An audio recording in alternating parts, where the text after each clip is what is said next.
Okay, so on this question, we are factoring. They're giving us this expression 30z plus 25. And we want to factor it. Now, what does that even mean? Factor. What does that mean? Factor. That's some fancy math word. It means basically unmultiply.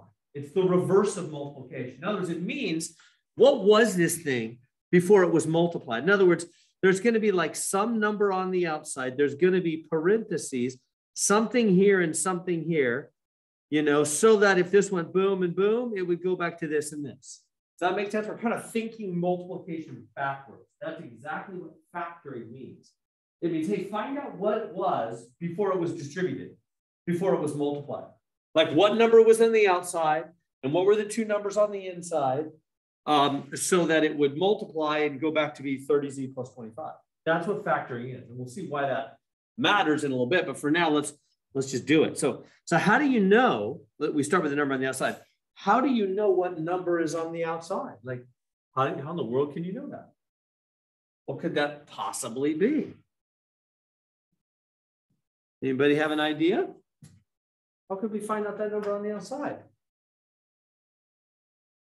You're looking for a number that has something in common, you see, with 30 and 25, right? Because whatever it is, it has to multiply two different numbers and come back to be 30 and 25. 5 it is. Exactly. Yeah, you're looking at 30 and 25 and saying what goes into both of them. Therefore, that's what can multiply to become them, right? Yeah, it's 5. You just look and now you say, oh, 5. They're both divisible by 5. So you just go ahead and go up and you divide them both by 5. 30 divided by 5 is 6. 25 divided by 5 is 5. Feel free to use your calculator if you're rusty on some of those times tables. Yeah, 5 goes into both of them. You can divide them both by 5. So if you divide them both, so 5 is what's going to go in the front. That's called the GCF. I'm not going to quiz you on the names, but you may hear it in other places. I'm going to give it to you. Greatest common factor. What that stands for. That's what they have in common. That's what goes into both of them. 5.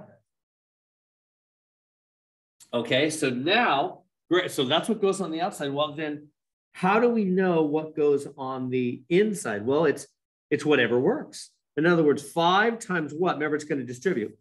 5 times what will go back and become 30z. You just kind of think multiplication backwards. You say 5 times what is 30z? What's that going to be? 5 times what? 5 times what is 30?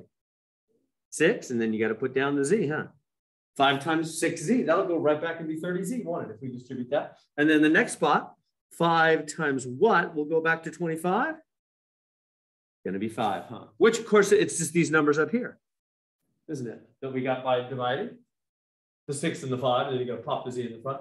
Do you see that's it right there? That's our answer. We're done. You write that. I'll put that up here. 5 parenthesis 6z plus 5. There it is, because if we distributed that, it would go right back and become 30z equals 25.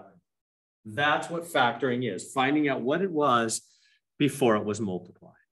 And there we go.